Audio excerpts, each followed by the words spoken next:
Xin chào anh chị.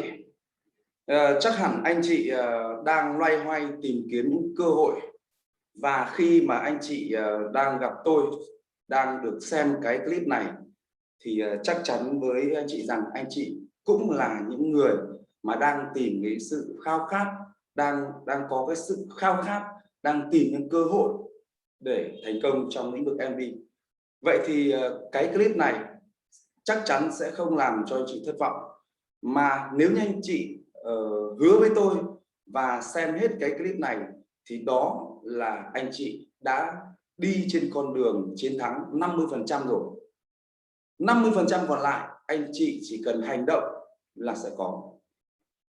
Và để bắt đầu cho cái bài học ngày hôm nay thì tôi cũng chia sẻ luôn cho anh chị, đó là bài học ngày hôm nay chỉ dành cho những nhà đầu tư, nghĩa là những người muốn trở thành ông chủ, muốn trở thành những người đầu tư trong lĩnh vực F&B, đặc biệt là kinh doanh mở quán cà phê, quán trà sữa, thì các bạn không nên bỏ qua cái clip hữu ích này.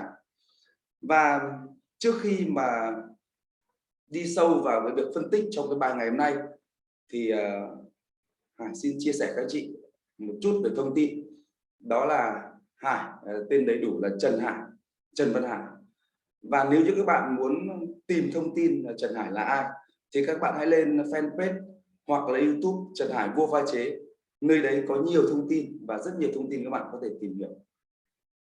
Và ngoài ra các bạn cũng có thể click vào cái website toponevietnam.com. Nơi đấy cũng là nơi chia sẻ những thông tin của Hải dành cho các bạn. Và một việc Hải muốn nói với các bạn là các bạn đang ngồi chia sẻ, nói chuyện, trao đổi với một chuyên gia trong lĩnh vực F&B và chuyên gia trong lĩnh vực setup mô hình quán cà phê, nhà hàng và quán trà sữa. Ở bên cạnh đó, Hải cũng đang làm một số những công tác là giám đốc đào tạo cho công ty cổ phần Rain Coffee, đang là giám đốc học viện đào tạo F&B Top One, và Hải cũng đang là giáo viên giảng dạy một vài cái trường ở Hà Nội. Và để bắt đầu cái bài chia sẻ ngày hôm nay thì Hải nhắc lại cho anh chị một lần nữa, cái bài này chỉ dành cho những anh chị muốn thành công và chỉ dành cho anh chị mong muốn đầu tư và mong muốn thành công trong lĩnh vực F&B. Và các bạn chỉ cần xem cái clip này xong, không bỏ một chữ nào nhé, thì cái sự thành công của anh chị trong cái ngành này đã chiếm đến 50%. Còn 50% còn lại thì anh chị phải hành động. Tôi không thể hành động cho anh chị được. Tôi chỉ có hướng dẫn và chia sẻ anh chị thôi. Còn hành động hay không, đó là việc của anh chị. Tôi nghĩ rằng là khi mà các bạn đã nghe đến phần này thì cái sự khao khát thành công của các bạn là có. Và tiêu chí thành công, tiêu chí khao khát thành công là một phần rất lớn, nó góp phần cho sự tư duy thay đổi của bạn để tiến tới thành công. Và tôi nghĩ rằng các bạn đã ngồi xem đến đây rồi thì trong các bạn có đầy đủ những thứ, những yếu tố để thành công. Và bây giờ chúng ta chỉ cần hành động thôi. Và từ từ hành động, chúng ta sẽ phải xem hết những cái clip này. Chúng ta sẽ sang trang thứ hai. Hải sẽ phân tích cho anh chị tại sao mà chúng ta có thể thành công và tại sao cái sự thất bại lại quá lớn đối với ngành F&B này. Mời các bạn sang trang tiếp theo. Ở câu hỏi này có rất nhiều người hỏi tôi. Thực ra thì series này Hải muốn chia sẻ anh chị một cái chất lượng dịch vụ cơ, nhưng mà có quá nhiều người hỏi tôi cái câu là anh ơi, có nên kinh doanh nhượng quyền quán cà phê, quán trà sữa, quán trà chanh, hay là tự xây dựng một cái mô hình kinh doanh riêng cho mình? Các bạn có hỏi thế không ạ? Chắc chắn là các bạn rất nhiều người muốn hỏi, muốn trả lời cái câu này luôn, và rất nhiều câu hỏi liên quan đến câu này. Vậy thì làm như thế nào để thành công? Thì Hải sẽ phân tích cho anh chị cụ thể. Nhưng đây là câu hỏi mà thông thường rất nhiều người đặt câu hỏi cho Hải. Và các bạn sẽ được trả lời, được tôi chia sẻ. Dĩ nhiên là một clip này nó không đủ đâu các bạn ạ. Nhưng cái clip này nó cũng hướng lên cho các bạn những cái điều kiện và qua đó các bạn có thể hiểu rằng là mình nhượng quyền hay là mình tự tạo một mô hình. Đó. Vậy thì tôi sẽ không trả lời trực diện. Đó. Tôi sẽ phân tích. Và cái câu trả lời, cái quyết định là ở các bạn, không phải ở tôi. Dĩ nhiên tôi là người có thể tư vấn cho các bạn đi đến thành công. Đó. Không phải là tôi ngồi đây tôi chia sẻ là tôi nói không với các bạn ạ. Bởi vì hoạt động trên 25 năm cái ngành này, tôi quá hiểu và rất am hiểu. Cho nên là chúng ta sẽ chưa trả lời trực diện vội, mà các bạn cũng đừng có quá vội vã. Chúng ta sẽ sang cái trang thứ 3. Trang này sẽ phân tích và mổ xẻ. Mời các bạn sang trang số 3 nhé.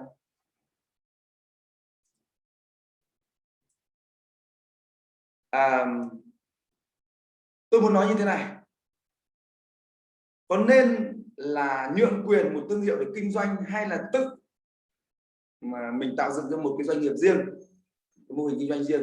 Thì ở đây tôi đưa cho các bạn 6 cái dấu chấm nho nhỏ. Thực ra nó nho nhỏ thôi, nhưng mà nó là cả một quá trình đúc kết. Các bạn cần phân tích. Thế thì cái đầu tiên đó là kinh nghiệm các bạn. Khi các bạn đã kinh doanh thì các bạn bất cứ cái ngành nào thì các bạn cũng phải có kinh nghiệm, đúng không ạ? Kể cả giặt một cái quần áo, các bạn cũng có chậu quần áo, các bạn phải cần kinh nghiệm. Chứ đừng nói cái việc của chúng ta mang hàng tỷ đồng, hàng trăm triệu, vài chục triệu ra để chúng ta kinh doanh. Chúng ta phải có kinh nghiệm. Và kinh nghiệm là từ đâu mà có? Thì các bạn phải học. Đó, các bạn phải học. Và cái việc mà các bạn có học đúng người không ấy, đấy còn là cái duyên nữa. Chứ không phải các bạn cứ bỏ tiền ra mà học mà đã được đâu nha. Thế thì ở đây tôi nói là yếu tố kinh nghiệm. Các bạn phải có kinh nghiệm bằng cái cách nào đó thì các bạn mới tham gia vào lĩnh vực kinh doanh này. Còn nếu các bạn không có kinh nghiệm thì chắc chắn các bạn chưa thành lập, chưa khởi động, các bạn đã phá sản thôi. Các bạn phải có kinh nghiệm. Đấy. Kinh nghiệm đây là gì? Kinh nghiệm là một cái kinh nghiệm tổng thể trong ngành FD, trong những lĩnh vực của các bạn đang định theo làm ấy. Ví dụ như các bạn làm trà sữa, hay làm quán cà phê, làm quán cà phê cốc, hay làm quán phê một cái mô hình nào đó, thì các bạn phải có kinh nghiệm. Kinh nghiệm nó là kinh nghiệm tổng hợp. Đó. Thì ở đây tôi chỉ nói các bạn nhỏ thôi, đó là kinh nghiệm trong tất cả các lĩnh vực. Kể cả kinh nghiệm trong việc là các bạn là kiểm soát cost, kiểm soát nguyên liệu, hoặc là kinh nghiệm dùng người. Ví dụ như là đôi người thì cứ nghĩ là chúng ta tin tưởng gia đình mình, tin tưởng những người bạn bè của mình, những người thân, là đưa họ vào làm việc. Như thế là chính chúng ta hại chúng ta. Đấy chưa hẳn phải là kinh nghiệm. Kinh nghiệm đây là gì? Kinh nghiệm là một cái kinh nghiệm tổng thể hơn. Đây mình chỉ phân tích một chút thôi. Có nghĩa là các bạn phải có kinh nghiệm bằng cái cách nào đó. Các bạn học trực tiếp hoặc học gián tiếp, hoặc các bạn được tư vấn. Các bạn phải có kinh nghiệm. Mà tôi muốn nói các bạn rằng các bạn chỉ có những người nào mà có thực sự đầy đủ những kinh nghiệm, yếu tố chia sẻ để các bạn mới hiểu được.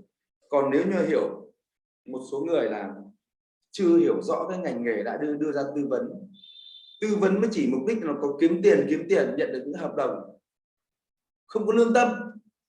Đó. Không có định hướng. Tư vấn chỉ mang tính chất là bán nguyên liệu hoặc là để thu một số cái đồng tiền tư vấn thôi, thì tôi nghĩ đấy không phải cái chân lý, không phải cách chúng tôi làm. Tôi muốn chia sẻ với các bạn là như vậy. Việc thứ hai là thông tin về minh bạch. Ở đây tôi muốn nói là gì? Các bạn có thể là thông tin, đấy có nhiều vấn đề thông tin. Ví dụ như các bạn muốn nhận nhượng quyền thì các bạn phải biết được thông tin minh bạch. Thông tin minh bạch là như thế nào? Là tất cả những cái công việc là tiền doanh thu bao nhiêu, chi phí vận hành bao nhiêu, chi phí cố định bao nhiêu, chi phí cost bao nhiêu, chi phí nhân sự bao nhiêu, và những cái chi phí khác như thế nào.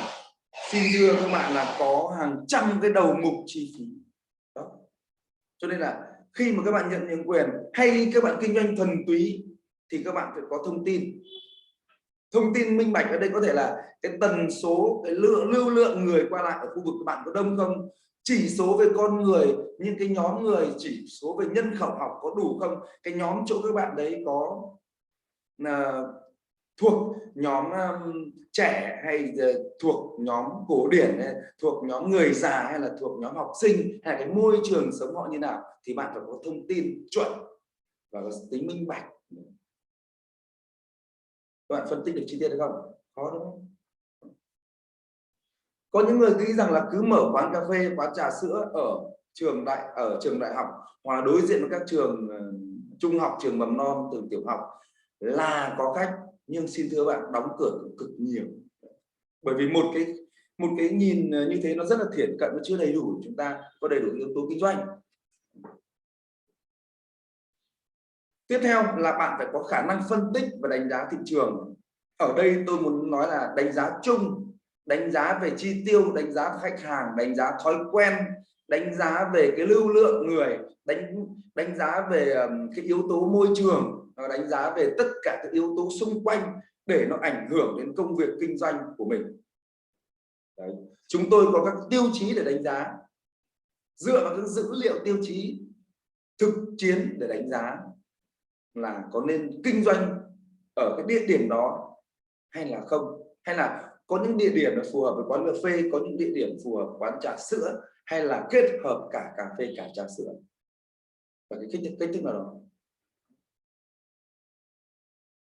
Hơn nữa là chúng ta cũng phải đánh giá về cái khách hàng của mình nữa, mình bán cho ai, bán cho đối tượng nào. Có một số người tôi đi setup thì tôi setup đủ với số lượng vừa phải, của độ 40 đồ uống, 32 đồ uống, thì họ bảo là sao mà ít thế, tôi tăng lên 100 loại đồ uống, thì bảo như thế thì mới là chuẩn. Xin thưa các bạn, không hẳn như vậy đâu. Đôi khi số lượng đồ uống quá nhiều, quá phong phú trong một menu chính là con dao hai lưỡi, nó giết chết chính chủ đầu tư ngay tức, bởi vì chúng tôi không quản lý được chất lượng của nó, không quản lý được nguyên liệu, không quản lý được cost, và không quản lý được cái trình độ pha chế, cũng bị chết. Thế thì ở đây tôi nói là các bạn phải có cái tính, phải có được cái sự hiểu biết để chúng ta đánh giá phân tích thị trường. Phần thứ tư đó là chúng ta phải đưa ra cái định hướng mô hình của mình nó như thế nào, kể cả các bạn tự kinh doanh hay là các bạn nhượng quyền kinh doanh, thì mình cũng phải xem cái mô hình của mình đi có đúng hướng hay không. Ví dụ như các bạn cứ thích bán trà sữa nhưng các bạn lại cứ lao vào quán nhượng quyền kinh doanh trà chanh, xong rồi bạn nghĩ rằng nhượng quyền kinh doanh trà chanh, sau đó thì mình làm thêm trà sữa để mình bán, không được. Hoặc các bạn cứ thích làm cháo nhưng mà rồi các bạn lại cứ nhượng quyền quán phở, không được. Vậy thì các bạn phải nhớ là cái định hướng mô hình của mình nó phải theo cái sở thích của mình đã, thì nó mới đi được đường dài. Các bạn không thích ấy, thì các bạn làm nhanh chán lắm. Đấy, các bạn sẽ không có định hướng, cho nên mình phải phân tích về cái mô hình có phù hợp với mình hay không. Đó. Rồi chúng ta lại sang phần thứ 5 và thứ 6, đó là khả năng quản trị và điều hành của các bạn nó như thế nào. Xin thưa các bạn là quản trị điều hành nó không đơn giản đâu. Nó không đơn giản là chúng ta bận, chúng ta nhờ một cái người nào đó trong gia đình mình đến quản lý hộ một vài buổi, không có đâu bạn ạ. Hay là mình tin tưởng một ai đó, cứ là gia đình của mình thì mình đưa vào một quản lý. Chồng chồng đầu tư nhưng mà vợ đến quản lý hộ, hay là anh em bạn bè đến quản lý giúp. Xin thưa với chị, tất cả những cái việc đó nó không chuyên nghiệp, và nó không chuyên nghiệp lại cần phải một cái chuyên gia phân tích về tâm lý cả, tâm lý điều hành nhân viên. Cho nên cái khả năng quản trị điều hành nó không, các bạn sẽ không nhìn thấy được, nó không to, nó không nhỏ, nó không cứng, nó không mềm, nó không có hình hài và không có mẫu mã. Cho nên các bạn phải là người trong nghề, mà xin lỗi, các bạn không thể là người trong, có thể là chưa phải là người trong nghề, nhưng các bạn phải tìm những người trong nghề để họ phân tích ra và họ có cái cách quản lý họ. Đó là lý do tại sao nó sinh ra người chủ đầu tư nó khác biệt với cả một người quản lý, đó nó khác nhau. Chủ đầu tư không thể nào giỏi hơn quản lý được, quản lý cũng không thể nào giỏi hơn đầu tư được. Chúng ta là mỗi người một vai trò.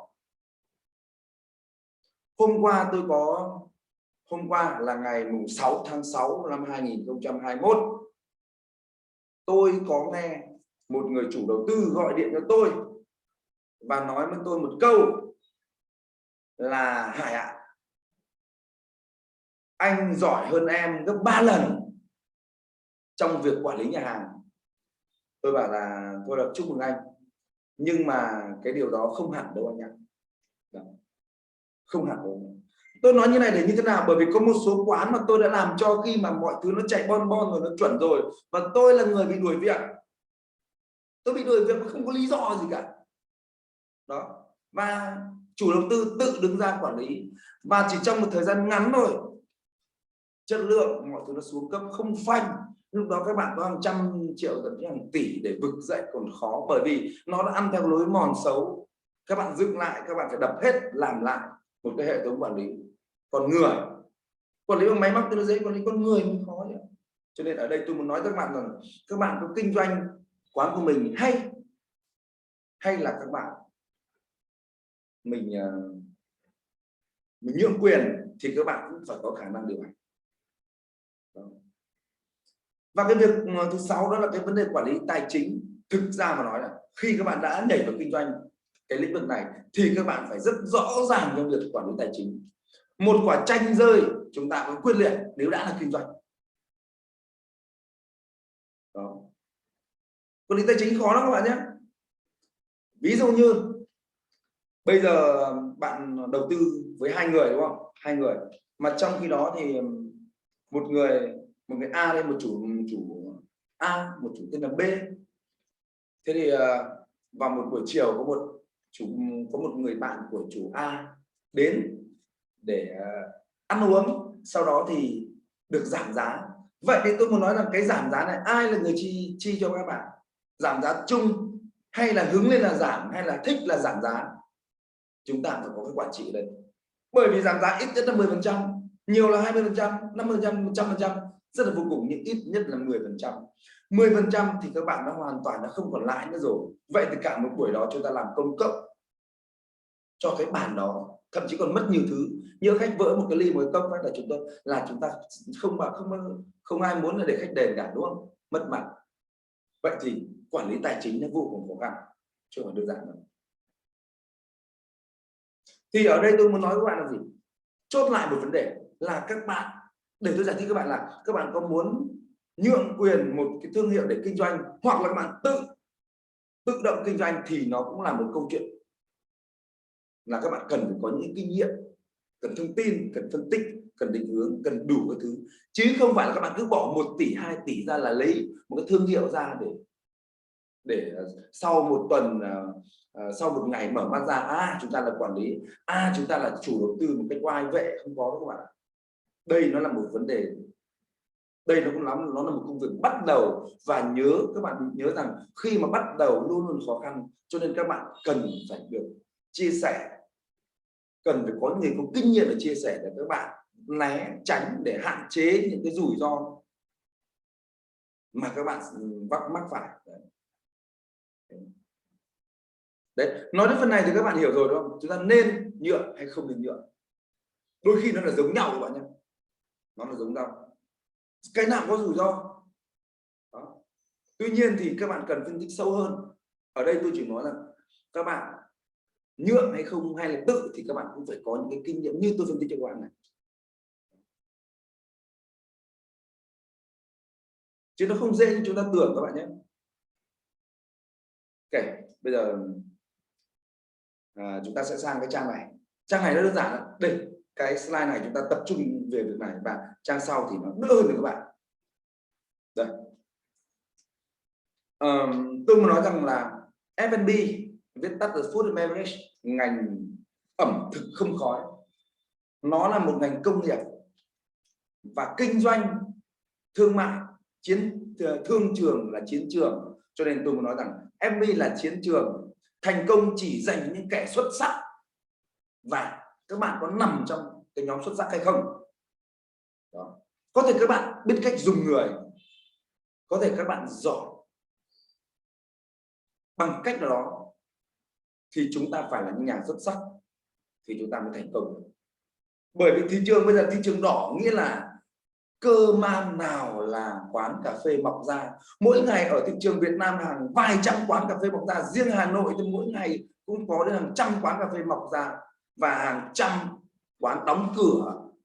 Đó. Cho nên là đây là chiến trường. Chính vậy các bạn phải trang bị cho mình đầy đủ những kiến thức, đầy đủ những tư trang, những hành lý để chúng ta đi trên con đường dài. Còn lên chiến trường là chúng ta phải có đầy đủ những binh khí. Binh khí đây là gì? Là kinh nghiệm, là khả năng phân tích, là phòng tránh rủi ro, là định hướng, là quản trị, là một vân vân, là một chuỗi những cái công việc cần làm. Đó. Các bạn thấy tôi nói đúng không? Rất đúng không? Nếu như các bạn xem đây rồi mà ai trong số các bạn mà đã bị thất bại trong cái việc kinh doanh quán thì các bạn hãy để lại cho tôi cái số điện thoại. Chúng ta cùng chia sẻ thêm những cái việc khác nữa. Đâu phải là cứ xem để chúng ta mở đâu, đúng không? Các bạn cứ để lại chia sẻ cho tôi đó, những cái khó khăn, hoặc là các bạn đang gặp những khó khăn, các bạn đã chia sẻ cho tôi, hãy để lại đường link hay để lại số điện thoại để tôi sẽ hỗ trợ cho các bạn bằng cách tư vấn, bằng cách nói chuyện, bằng cách là xây dựng lại những cái mà đang yếu của các bạn, xem lại, đánh giá lại để chúng ta thay đổi. Các bạn nghĩ đó là các bạn, theo tôi thì các bạn nên là, nếu như ai trong chúng ta đang kinh doanh và gặp những khó khăn trong vấn đề vận hành, vấn đề về chất lượng của ngành F&B, về trà sữa, về cà phê, về nhà hàng, thì các bạn cứ để cho tôi số điện thoại, inbox cho tôi sẽ hỗ trợ lại các bạn. Các bạn nhớ nhé, chiến trường nhé. Cảm ơn. Rồi, và khi tôi đưa cho các bạn, tôi phân tích cho bạn các cái điều kiện để các bạn mở cửa hàng, dĩ nhiên nó không thể là đủ trong cái slide này. Qua đây thì tôi giới thiệu cho các bạn một cái vấn đề, một việc mà các bạn nên làm. Không làm thì cũng không được đâu. Nếu các bạn muốn đi sâu, có nghĩa là hiện tại tôi có một cái khóa học làm chủ kinh doanh quán cà phê hiệu quả, với một khóa học thôi. Trong khóa học này tôi đã phân tích cho anh chị từ cái việc là từ cái sự gọi là định hướng quán cà phê,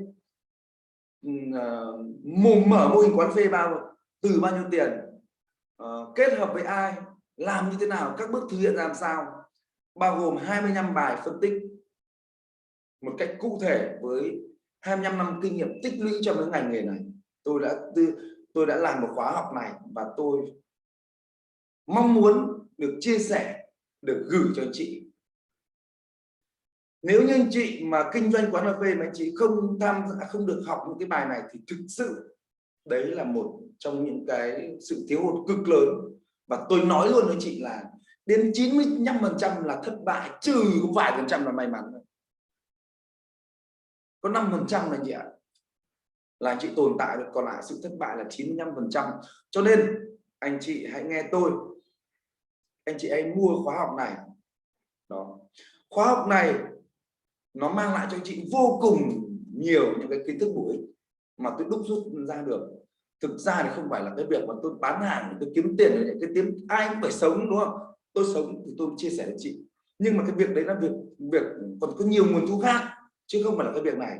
Nhưng bản thân tôi đã gặp rất nhiều những người thất bại rồi gọi Hải ơi, em ơi hỗ trợ cho chị đã bị đóng cửa rồi, chị mất vài trăm triệu rồi, chị mất 500 triệu, đã đóng cửa nhiều lắm rồi, vân vân và vân vân, rất nhiều. Cho nên nếu anh chị muốn kinh doanh lĩnh vực này hoặc anh chị đang gặp khó khăn thì anh chị cứ mua cái khóa học này đi. Anh chị mua khóa học này với giá nó rất là nhẹ nhàng, giá bán là 999.000. Tuy nhiên trong cái thời Covid này, và đặc biệt là đây là một khóa mà dành tặng cho anh chị những người mà vẫn còn ngồi đến xem đến cái giờ phút này, đó là được gần 25 phút rồi. Phải nói anh chị là những người rất bản lĩnh, anh chị có tố chất kinh doanh. Bây giờ chỉ cần hành động thôi, hành động, anh chị phải hành động. Chúng ta phải có tư duy học hỏi, tư duy thay đổi và làm khác, và chúng ta phải hành động. Với giá bán là 999.000. Tuy nhiên để gửi cho anh chị như một món quà. Hải gửi cho anh chị cái mức giá rất là ưu đãi, chỉ còn lại có 299.000 thôi. Đáng bao nhiêu anh chị? Nếu anh chị nhân ra đấy chỉ bằng 5 cốc trà sữa thôi, không có gì cả. Đó, anh chị vừa một mặt là hỗ trợ Hải trong việc là Hải bỏ thời gian, bỏ công sức ra để tìm hiểu, để lên cái khóa học để chia sẻ lại cho anh chị, cũng như qua đó anh chị học được rất nhiều cái kiến thức để mình làm chủ, để mình tự tin, để mình làm cái mô hình kinh doanh của mình mà mình không phải lo lắng. Và khi anh chị tham gia khóa học này, anh chị được Hải hỗ trợ cho trong vòng 3 tháng, nghĩa là 3 tháng ngoài việc học online, anh chị còn hỏi những cái câu mà những cái nội dung anh chị chưa nắm rõ đó, hoặc là anh chị chỉ cần tham gia khóa này thôi, Hải sẽ hỗ trợ anh chị bằng những phương thức khác, đúng không? Vừa học trực tiếp, vừa học online mà nghe, và Hải cũng chia sẻ cho anh chị trực tiếp, mang lại rất nhiều hiệu quả. Mà anh chị nhớ là có những khi anh chị mất hàng vài trăm triệu đến là tỷ đồng ném qua cửa sổ một cách đau đớn lắm chị ạ. Cho nên là với việc bỏ ra 5 cốc trà sữa để sở hữu một khóa học này thì tôi nói thực sự đây là cái giá mà nó quá tuyệt vời. Và tôi muốn nói chị là gì? Cái giá này nó chỉ áp dụng cho có 100 người, 100 nhà đầu tư đầu tiên mà biết nắm bắt cơ hội thôi. Quá 100 người là chúng tôi không bán cái giá này nữa, không để cái giá 299.000 nữa. Lúc đó giá sẽ quay về mức 999.000. Cho nên bạn hãy nắm bắt cơ hội. Một mặt là hỗ trợ tôi, được hỗ trợ tôi cần sự hỗ trợ thôi. Tôi cần phải làm chương trình, cần phải xây dựng, hỗ trợ chia sẻ cho mọi người. Các anh chị hãy hỗ trợ tôi một cách mua khóa học, vừa được tích lũy kiến thức, vừa được trực tiếp ra, vừa được tôi tư vấn trực tiếp, cũng như là mình có nhiều cái kiến thức để mình triển khai trong ngành nghề này. Đó. Tôi biết anh chị là người rất mạnh mẽ và là người có sự quyết đoán, và chắc chắn là tôi nghĩ rằng cái cơ hội này sẽ dành cho anh chị, dành cho những người 100 nhà đầu tư đầu tiên biết nắm bắt cơ hội. Vâng, và không để cho anh chị chờ lâu, tôi sẽ chuẩn bị dừng tư vấn tại đây, chia sẻ tại đây. Và cuối cùng là tôi gửi đến cho anh chị cái thông tin chuyển khoản đó, chỉ còn 299.000, ưu đãi cho 100 nhà đầu tư đầu tiên biết nắm bắt cơ hội. Okay. Anh chị hãy để lại số điện thoại, chuyển tiền qua số tài khoản này, và chúng tôi sẽ có trách nhiệm, bộ phận chăm sóc khách hàng sẽ có trách nhiệm gửi đến, hướng dẫn cho anh chị cái cách mà chúng ta tiếp cận được khóa học. Vâng, hy vọng rằng anh chị là những người thông thái, là những người nghị lực, và chỉ cần hành động thôi anh chị sẽ thành công. Vâng, clip đến đây là hết. Xin chào anh chị và chúc anh chị có những cái quyết định sáng suốt, nhanh chóng để đạt đến thành công. Chỉ có khi học thì đến khi mà Covid nó giảm thì lúc đấy chúng ta mới là cái cơ hội để chúng ta kiếm tiền. Đó chị. Xin chào anh chị. Hẹn gặp lại anh chị ở những cái buổi tư vấn tiếp theo.